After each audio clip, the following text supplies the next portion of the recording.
Greetings, everyone. So we are getting finally to our cryptography. We kind of are building up to that. So this is the realm of spies and secrecy and all that. But of course, it also has a very mundane, very daily applications in all the transactions that we do, from Zoom meetings to bank transactions to even as just some servers to access a certain website or something. The cryptography is even there used to make sure that, for instance, you don't get hackers or whatnot. Okay, so what is cryptography exactly? So let me be a little bit more precise what it is, and perhaps a little bit of history. So cryptography is the idea that you want to transmit a message, but you don't want everybody to know that message. The message is intended for one particular person, and only that person should be able to read the message. Of course, there are many ways to do that, and historically perhaps one has come up with things like, okay, you write the message on a parchment and then you roll up the parchment and you seal it.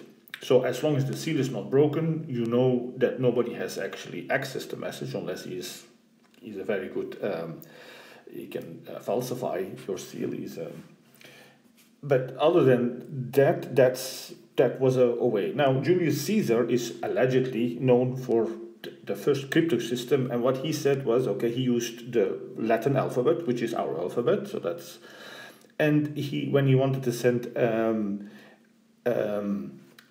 a message, what he did was he moved every letter in the alphabet 3 digits. So here is, for instance, a message. It's not, okay, let's put a message that, here's actually some words that he spoke out, but I'm sure, oh, what happened here to my cryptography? Okay, we know it was cryptography, right? So he said,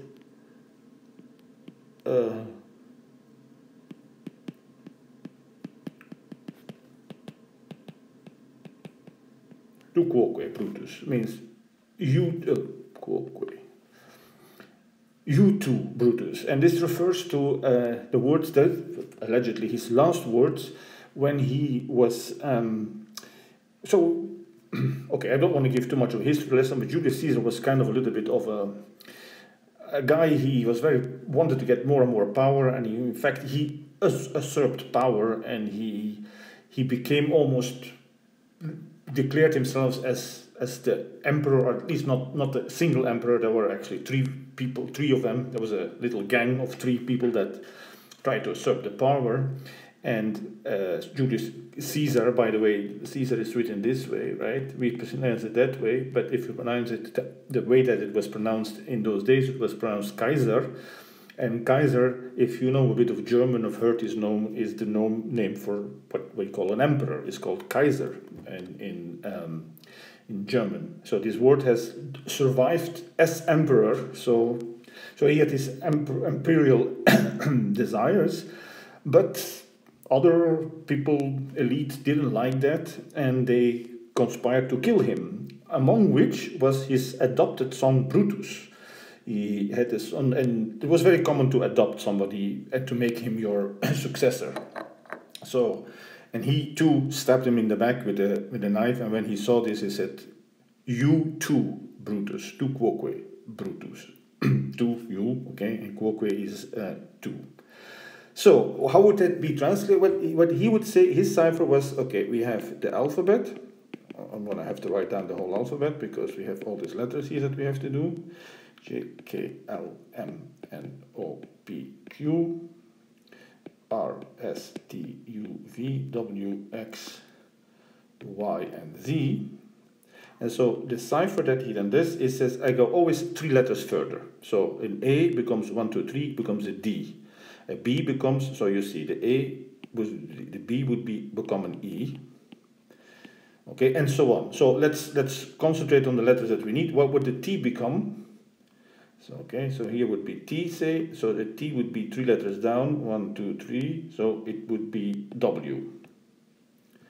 Okay, so I'll write the new text in, so the T would be W. What would U be? Well, U would be X, right? You see that U is X, and the Q 1, 2, 3 would become a W.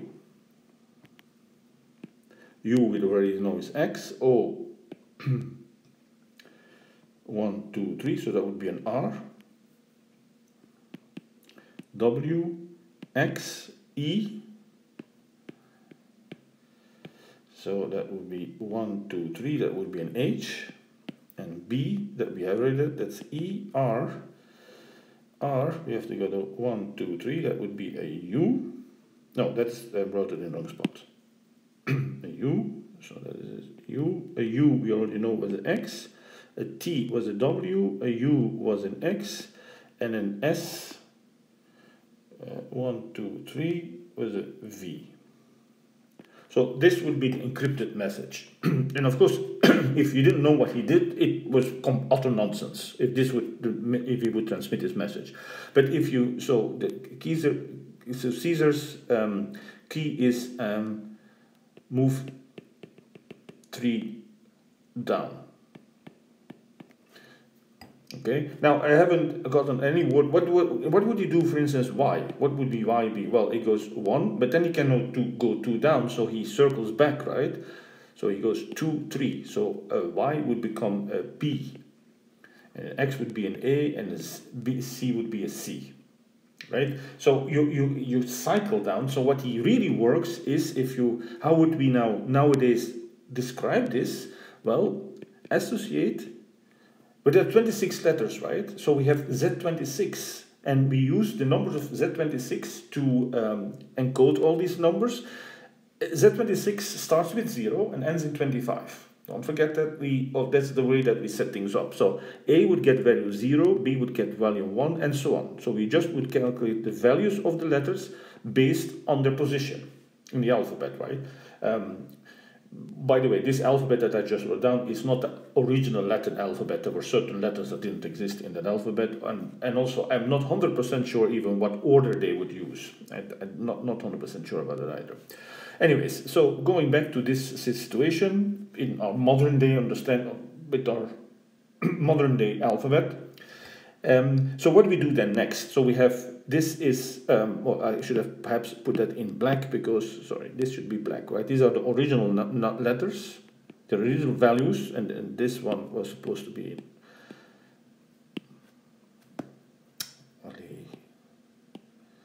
so let me stick to my coloring system a little bit. What was A? D, and B was E, right? And C would be F, and so on. Okay, and the key is move 3 down. So what would be the result now be? Well, move 3 down, or the other way perhaps, better way to say it, 3 down means in this table, right? But what it really does is, what is the value of you add plus 3 here. So I get 3 here, you get 4 here, 5 here, 6 here, 7 here, and then it's also very clear what happens at the end, right? So X is the 24th, so Z is the last one, would be 25, this would be, no, sorry, this has to be black. I'm trying to keep the difference between the original text, I'll do that in black. So this is the last letter, which has value 25, this is value 24, this is value 23. So if we do plus 3, then we get 26 modulo, this is 26, which is the same as 0. Okay, oh, sorry, this again. So this is 26, add 3 to it, but that's the same as 0. Okay, and now we decode again, because what is 0? We go back to our list, 0 corresponds to A. Okay, so in other words, that's why you see that X is moved to A. Okay, so because 0 corresponds to A. And 24 would be 24 plus 3 is 27, which is the same as 1, which is exactly what B was, right? So here's the value of B is 1, okay, etc. Okay, so that's the system. In other words, it actually is what we called in the previous section a hash function. What we do is we take the value, add 3 to it, and calculate the value. Calculate is modulo 26. So we calculate the value of the letter, add 3 to it, and then look back up what letter that was. That's how it works. So this is one calls this this process sometimes a cipher. The word cipher is a little bit vague, and some people call cipher the whole process, but some people just call the cipher the key. So we will call this in our text. We will call this mostly the key.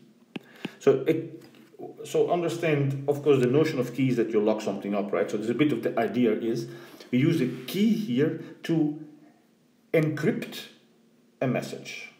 So to encrypt means make it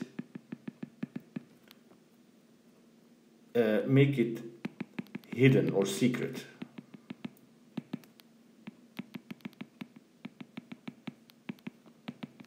Okay, but that's not all. There's two parts to cryptography. You have this cipher that you use here, the key that is 3. We have a method of doing this, but now imagine this is what you get, and now you want to read the message. So what do you do then? So there is one way is you are sending the message. You want to make this message in such a way that nobody else understands what it is except for the person, the intended receiver. If he receives it, he knows what to do. He knows the key, but what will he do then? He will decode or decrypt. Then reconstruct original. Let me put it that way. That's perhaps a little bit more telling.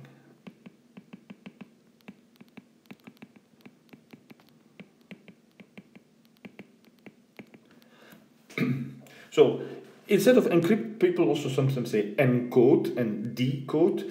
But encoding often nowadays is because we call coding in computer science. It just means like what we did with the hash functions. We just, or with in other situations where we transform certain data into smaller or more compact or binary form.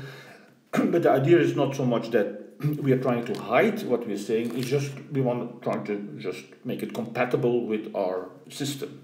Okay, that is encoding, decoding. It's more when we use the word encryption, decryption, then we're really talking about secrecy here, trying to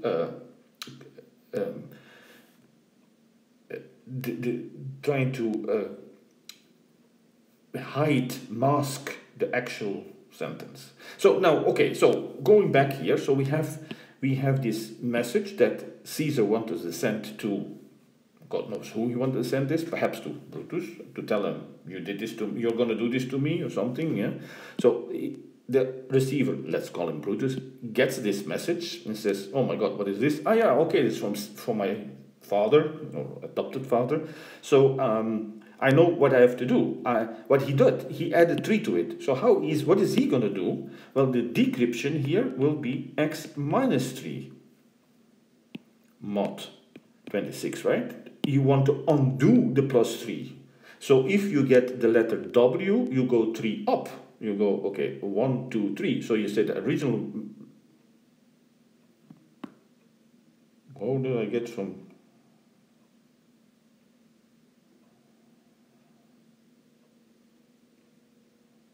How did I do this, people? I don't know where. Oh, wow. I'm so sorry. This must have caused a lot of confusion. I have no idea why I got a W here. Right? T is W, that is correct. But the Q is 1, 2, 3 is just T. I'm so sorry. I have no idea why I wrote. I was looking in the wrong column. Okay, so these two W's, the 2 Q's here are put wrongly. So this is wrong. I'm so sorry about this, guys. This is supposed to be a T, right? Yeah. Because if as it stood, it would read Twotwe, and I don't know that anybody would know what that means. Okay, so all right. So what he does, so coming back to his decryption, he takes the T, and it says, okay, now I have to go 3 up. 1, 2, 3. That was actually a Q. So, but if you do this in numerically, So let's work out how this works. So now numerically, I'll do it with the E, with this one here. Let's do it with this letter here. So H, let's see where we are here. We have to do a little bit more numbers, right? So first let's do the 5, 6, 7, 8, 9, and 10. So H, if I would encrypt that with the cipher, I would add 3 to it, 10, which corresponds to K. And then 8 is 11, which corresponds to L. Okay? Okay, so, but what we see, we get an H, okay?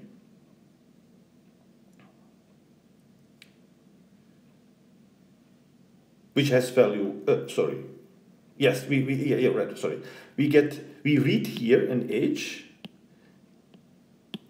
We read an H, so we say, okay, what is the value of H? Is 10, and now we do 10 minus 3, that is 7, and now we look up what that is.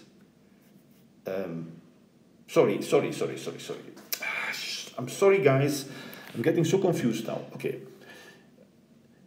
I define write an H. What is H? H has value 7. Sorry. This was don't look at the orange now. We were looking at the black. H has value 7. It's the 8th letter of the alphabet. It has value 7. So when I get an H, 7, I subtract 3 from it, I get 4. So I said that is E. Okay? So let me write it up here. So H, numerical value of H is 7. So if if the message is X, in this case my X is H, then I plug this in, I get 7 minus 3, that is 4 mod 26, and 4 is the same as the letter E. Okay? Okay, the orange were calculations, right? So I got a little bit confused by the orange and the black. The black are the values. Now, okay, so this is how it works, right? So we have a key, and there are actually two keys if you think about it. There is an encryption key, the key to encrypt, that is +3, and there is a decryption key that is -3. Now, keep in mind that in this particular case, it's obvious that one is the inverse of the other, but in more complicated things, these keys, the decryption key and the encryption key, so there's a key here too. We have an encryption key and we have a decryption key. And the decryption key is subtract 3. And in later examples, we'll see it's not obvious at all. In fact, the whole thing will be about the differences between an encryption key and a decryption key. Okay? But the idea is, so what is a crypto system consists basically, I mean, the book gives it like a very formal definition, but what it really boils down to is, if you're going to send a message, you need an encryption key to encrypt the message. But to that encryption key is associated a decryption key. So these keys comes in pairs, one to encrypt, one to decrypt. So we very often will denote them E and D. So E for encryption, D for decryption. So we have this pair of keys. The E is used to encrypt the message, and then D is used by the receiver to decrypt the message. Okay? And so if we want to set up a crypto system, what we need is the person that sends needs to have at least the E. The person that receives needs at least the D. But otherwise he cannot do anything with it. Okay, keep that in mind. Okay. So first of all, obviously 3 is a little bit random here. We could have taken anything. So in general we have this that we call shift ciphers. So as I said, a cipher refers to a particular way of encrypting something, a method of encryption. And so the shift ciphers are of this form.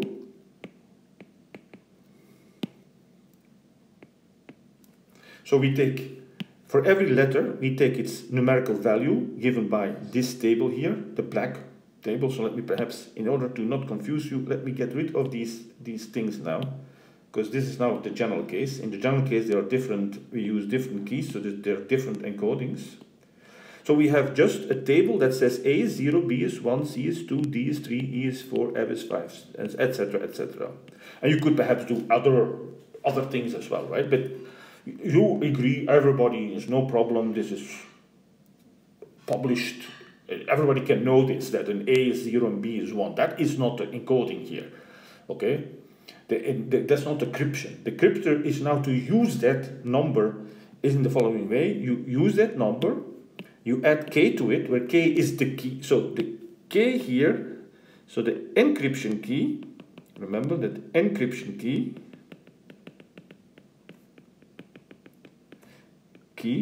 is at K. That's the encryption key. Or sometimes one says just K. And what is then the decryption key? Well, that is undo this. So the decryption would be what? Minus K, right? Subtract K. So let me just say minus K here. And then K can be 1, 2, 5, 7, whatever you think of. And these are so-called the shift ciphers. And that's a way of encoding messages that has been used in the past. And perhaps some people still use this or something like that. But what is the... Now, that is... So far, everything is fine. This is cryptography. But let's think a little bit about what is our goal here. The goal is, and I'm going to start putting us already in a scenario that we will discuss very soon. So it's a hypothetical scenario that reflects the need for encryption. How can you put that in a scenario? Well, we have two people, Alice and Bob, A and B, yeah. And let's say it's a bit, perhaps not exactly what people always do, but I'm going to do it this way. Bob wants to send a message to Alice. Okay, the arrow means there's a message here. So here's a message that he wants, a secret message. Yeah, so yeah, I'm not going to use colors yet. So here's the secret message. So he wants to encrypt that message so that it becomes, oh, sorry, I want to use a bit the same letters that we will use later. And I always have to look it up again. Give me 1 sec.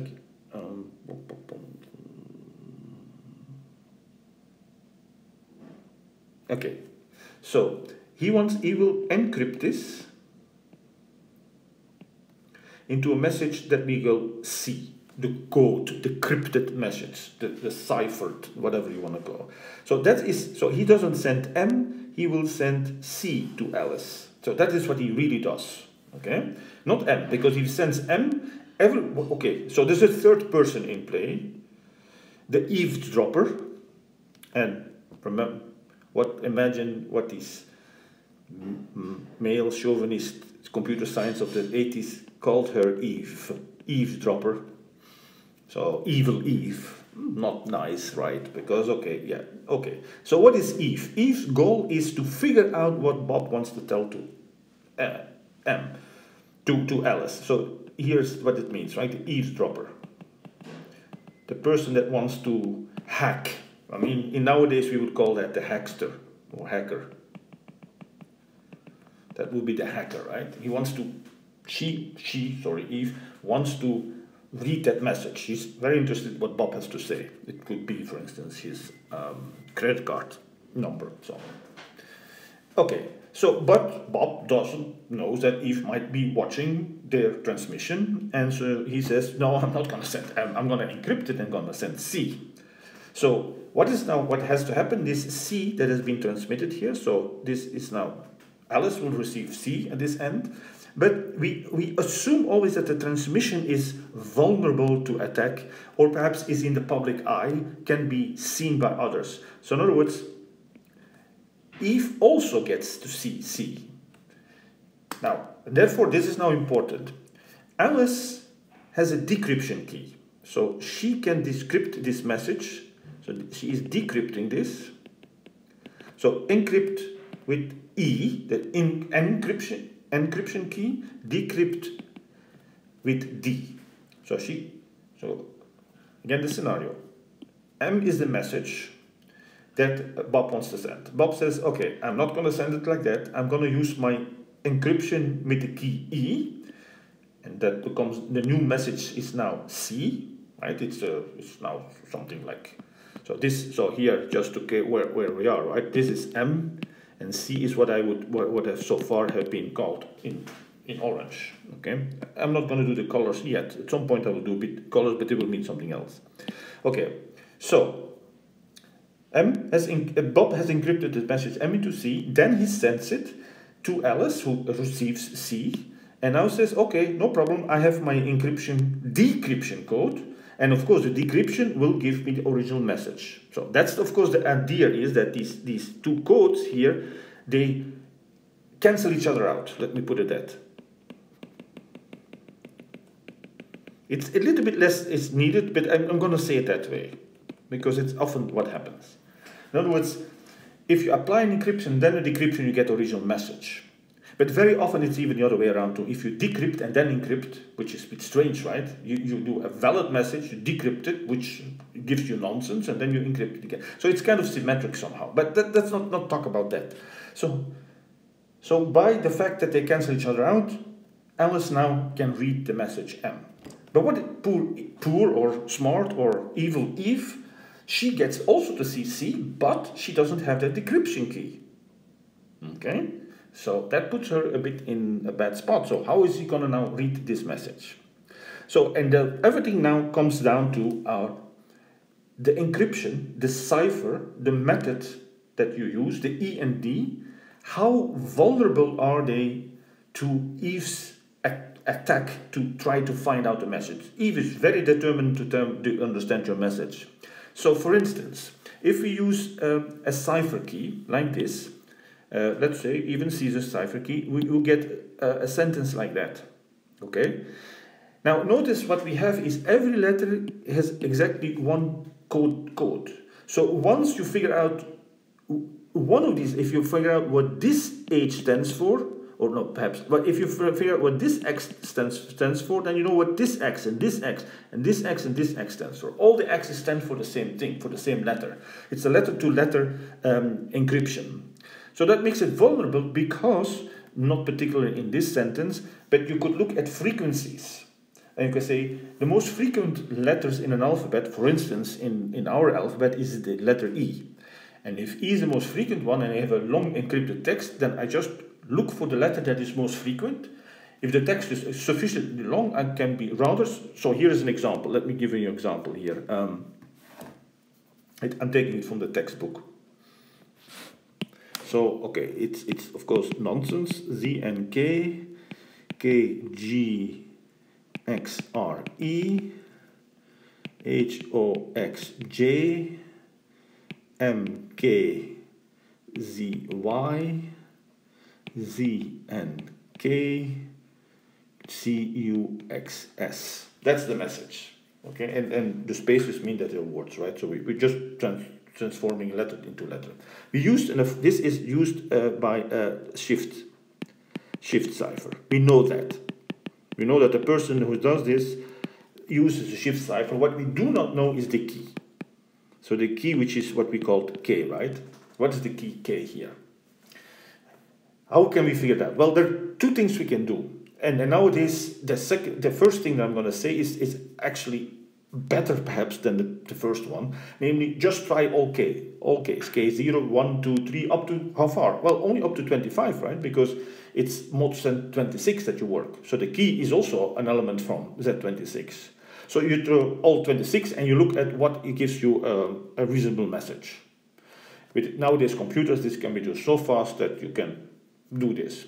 But there is a more clever way, and that is say, okay, we know this is an English text, and we know that in English the most frequent letter is E.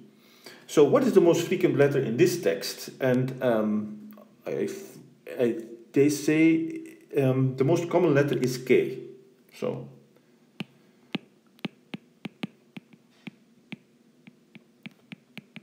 also, yeah, so this is an encrypted message, so perhaps I should have made this, so this was actually supposed to be in yellow, right? So sorry, I was using yellow for encrypted messages and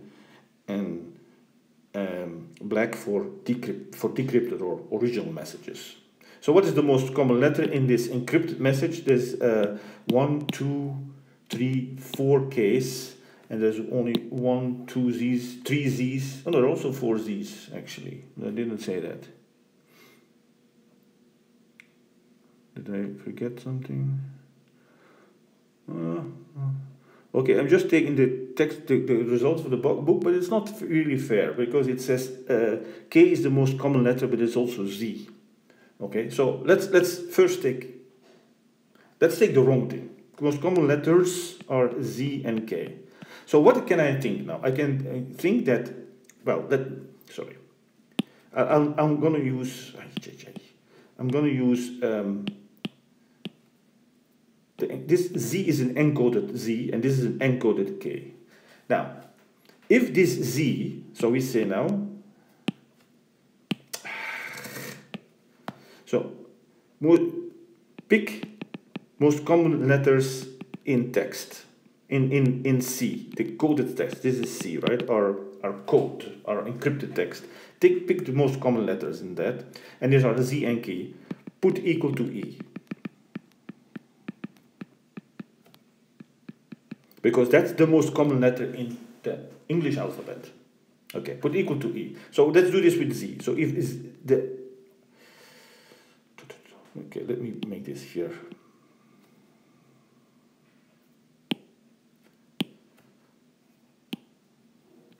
Okay, sorry guys, I just want to have, so Z corresponds to E. Okay, now Z has value 25. Okay, the value of Z is 25. So this would be, okay, sorry. So this would be 25. And the value of E is, we had that here, right? The value of E was 4.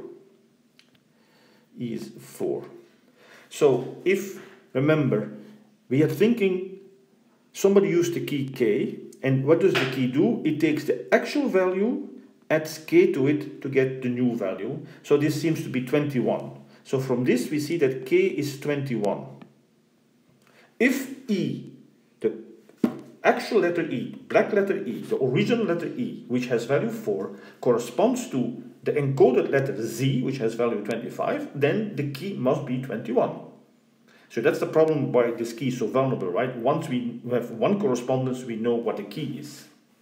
So if we know that the key is 21, then we can use this to find out what the next letter is. Let's find out what N is. So for this thing, what is N then? So remember, this is all, yeah, I'm so sorry about this. This should all have been in yellow, right? This is a coded message here. I'm not going to do this anymore. So what is N then? So N, what is the value of N?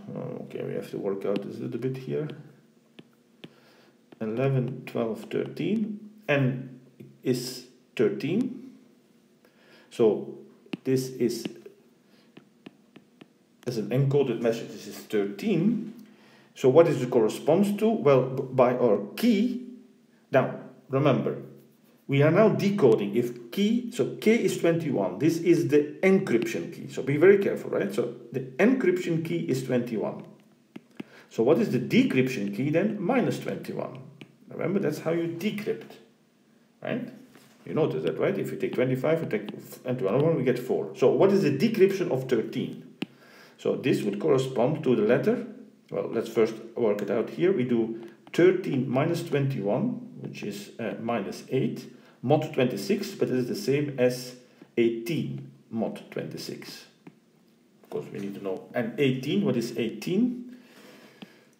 14, 15, 16, 17, 18. That's an S. Okay, so this would correspond to S. Okay, let's do the last of this. The first word is a K. What would K correspond to? So K, what is the value of K? The value of K is 10. So in our encryption key, this would correspond to 10 minus 21, that is minus 11, which is the same as 15 mod 26. What is 15? 15 is P. So this would correspond to P. So our first, if we decode this, decrypt, so this, the original message should have been an ESP. ESP. How is that an English word? So we see, we start doubting that the guess that we made is incorrect, because there were two guesses, right? We could have put the most frequent letters are 2. That's why I wanted to point this out. The book kind of ignores this a little bit, but that's not fair. There's this one, but there's also this one. You say, oh, perhaps we're wrong. Perhaps K is the one that it has to correspond to E. So I'm going to rethink. Okay, so I'm going to rethink and I say, no, okay, that was wrong. I'm going to take the other guy. Okay. Sorry, I have to do this with a bigger thing, otherwise it can't take forever. Okay, so Z didn't work. I'm going to do K. All right, so this gives me difference. That's why I'm raising everything, that we don't get confused by what we get, right? So I'm saying, okay, so actually yellow K is same as black E. Yellow K or orange K, K has value 10. Okay, so this would be 10. But in fact, it represents E, which has value 4. So this is 4 by... So this is 4. So what do I add here? What was my encryption key? Well, that was +6. I would add 6 to encrypt. To get from 4 to 10, I had to add 6. And then the decryption key would be -6. So let's now quickly decrypt the first word. That was, what was the first word? Zunk. Okay, let's do. So we have Z and K. We want to encode that. We said K is E. Let's see what Z is. Well, Z is Z, which corresponds to 25. So what we have to do is we take 25 minus 6, right? We are now decrypting. That is 19. And 19 corresponds to T. Okay, T. So this is a T, right? So this is T. What is N then? So N, what's the value of N? Was 13, right? N was 13, right? N is 13. So our decryption key is subtract 7, so this would be 7. We don't even have to take mod here. So what is 7? Which letter is that? 7 is an H. So this is an H. Oh, that makes sense. Okay. Now, I'm going to leave the rest for you. This is the correct way. I'm going to leave the rest for you as a little homework. It is explained in the textbook, but it's a good practice to do this for yourself, to work out the details. And what you basically have to do, you don't have to calculate each time again, right? So we know now that in this message, this is going to be an E, right? And the Z's here, we have a couple of Z's. This Z, for instance, would be a T. And then this Z here would be also a T. And this K would be an E. And this N would be an H. So actually we find the same word, right? And so on. So you know, you have to, each letter has to be figured out. And once we have that, we know what the text is. So this is therefore vulnerable to attack. That's what we call Eve. Eve is trying to attack, to decrypt, to hack, whatever you want to say. So this is too vulnerable. If the message that Bob is sending, where's my Bob? Ah, here, Alice and Bob. If Bob is sending something, a long message that is English, and it does use a cipher key, then Eve can very quickly figure out what the cipher key is. So that's therefore not a good way of doing it. So I'm not going to give you we're going to do next section, because I want to take our time here. Explain one of the most frequently used and still in use encryption methods, but it's a bit more special than you think it is, and I want to at least do the setup here. Let's go back to Alice and Bob and Eve. What did Bob need? Bob needed an encryption key, and Alice needed a corresponding decryption key. Okay. So the problem with that is, sorry, before I do this, sorry, let me first, yes, okay,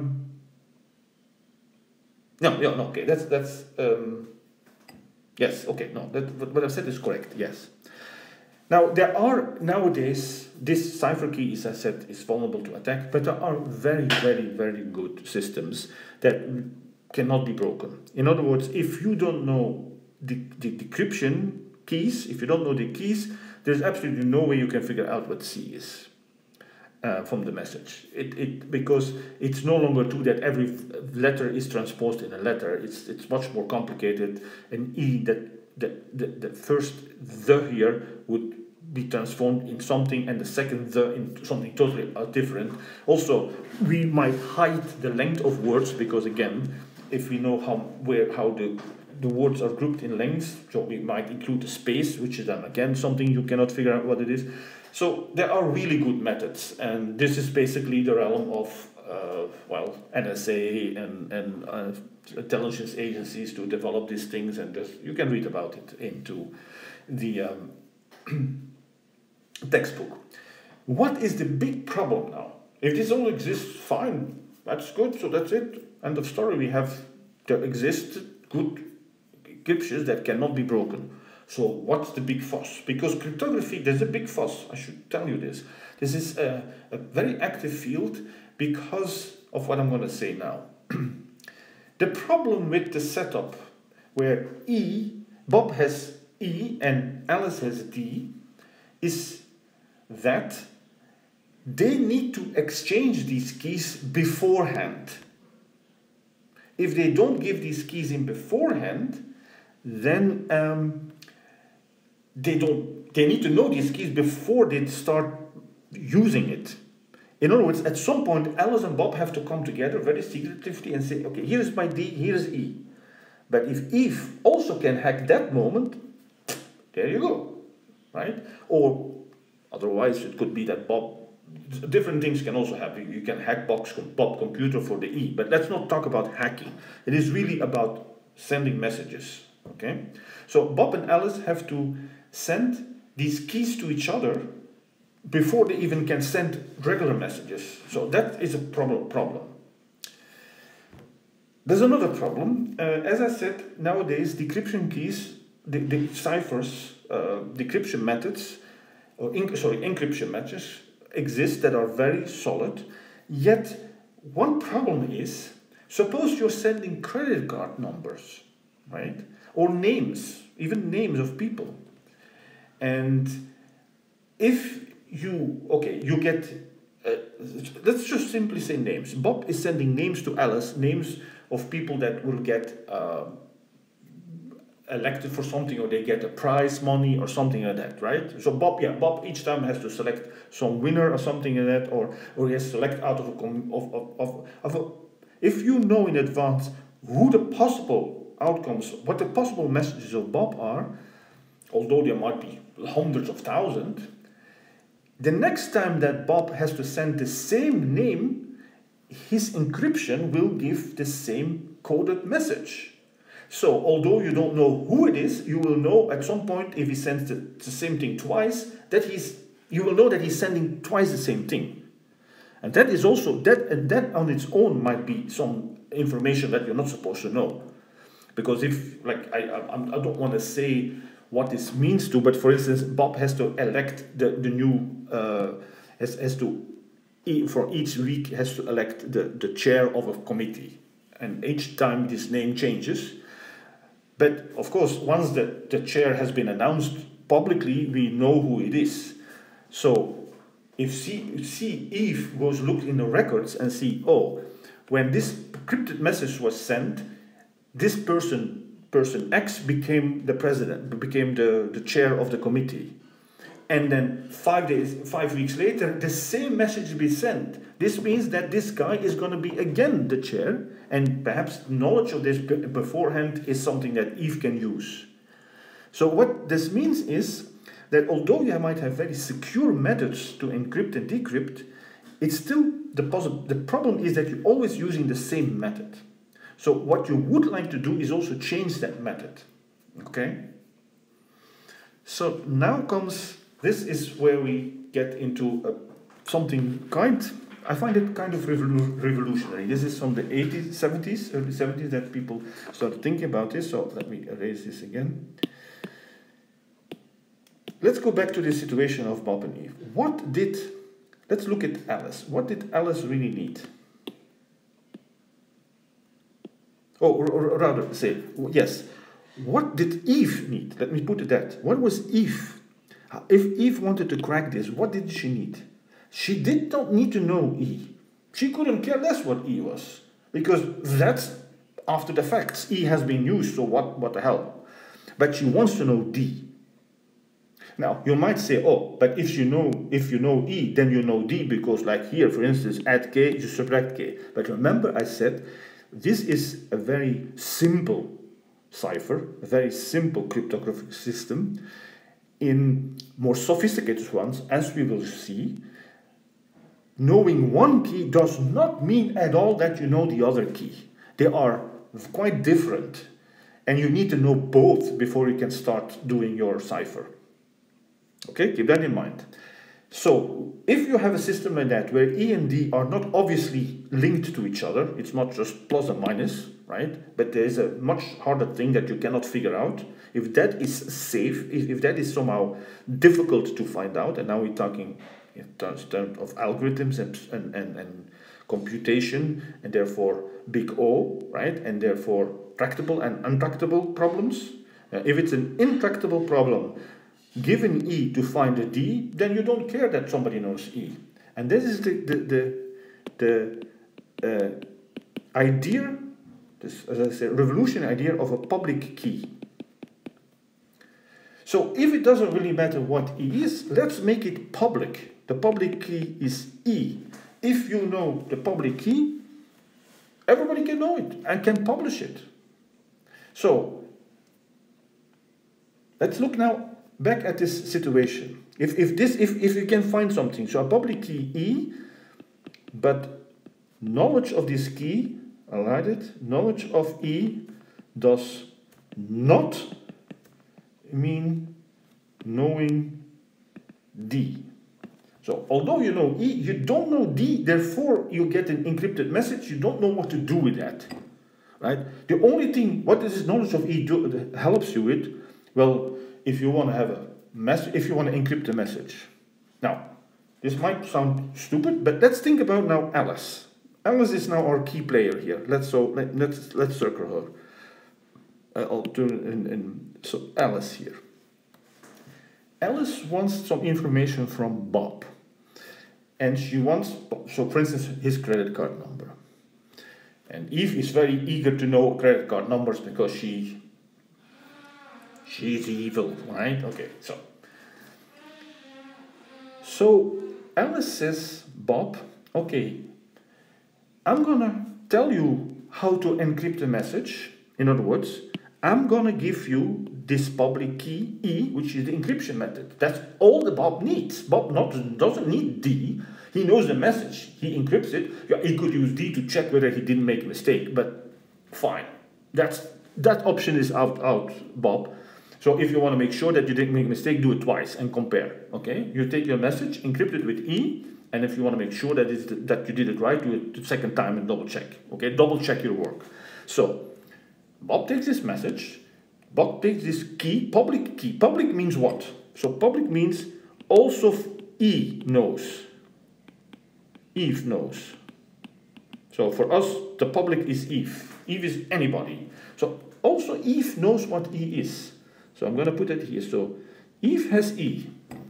But with this, remember, she doesn't know what D is. This is the whole point. Knowledge of E does not mean knowing D.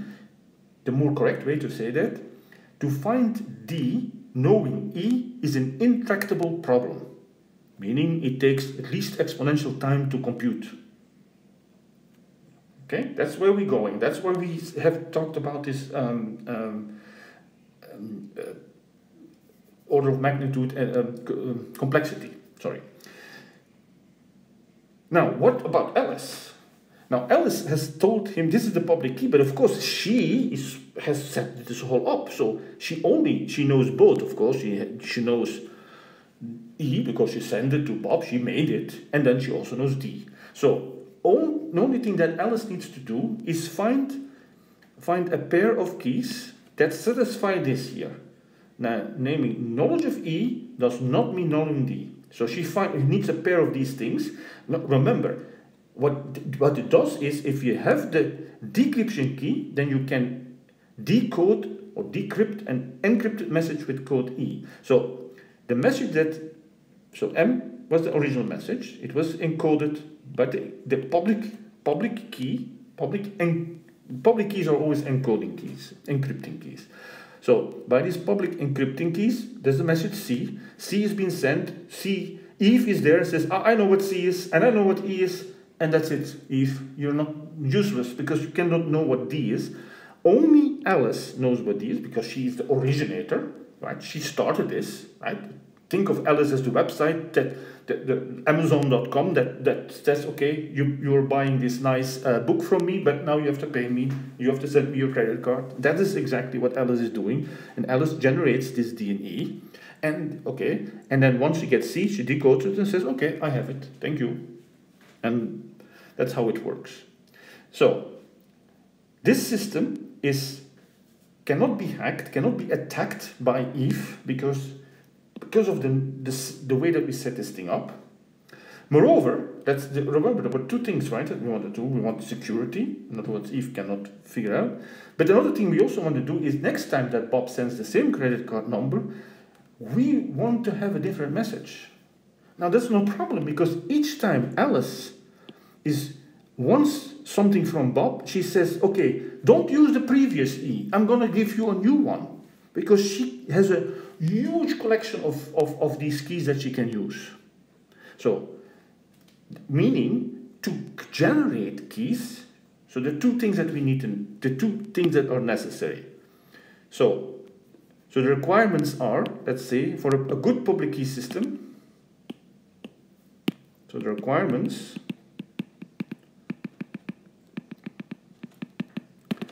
easy to generate the encryption and decryption key. That's the first thing, because Alice has to do this constantly. Each time she wants somebody to send her information, and it doesn't have to be Bob, right?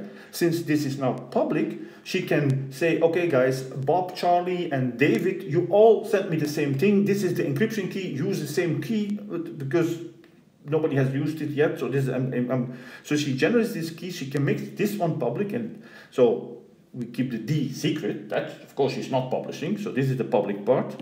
So this is public.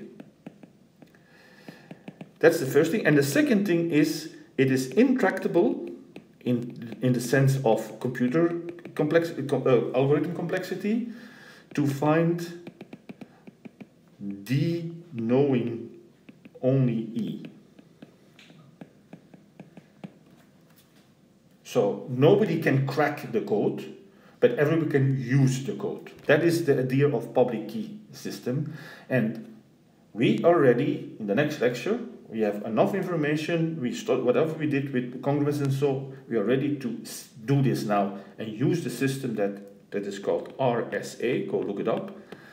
System that does exactly what I just said and is the one that actually is in use all the time. Okay, that's for next time.